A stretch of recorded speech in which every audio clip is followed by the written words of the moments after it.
Καλησπέρα σας.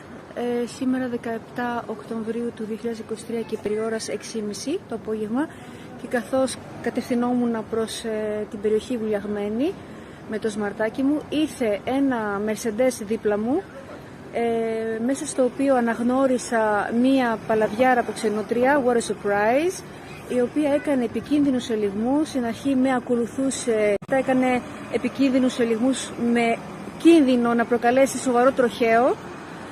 Στη συνέχεια κατέβασε το παράθυρό της και μου έκανε την κίνηση του μέσου δαχτύλου και ακολούθησε και η απειλή, μιλώντας για επίπεδο, γιατί έτσι μεγαλώνουν και τα παιδιά τους. Βέβαια αυτό το γεγονός το έχω καταγράψει, έχω κάνει καταγραφή με περιπολικό. Τα έχω αναφέρει όλα αυτά. Για κακή της τύχη έχω και φωτογραφία και βίντεο από το κινητό μου, όπου φαίνονται οι πινακίδες της, το αμάξι της και η φάτσα της.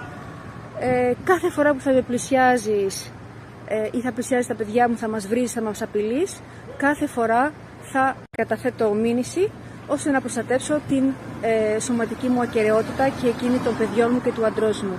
Οπότε, όπως καταλαβαίνετε, εννοείται ότι έχω καταθέσει και μήνυση στο ΑΤΑΦ Βουλιαγμένης.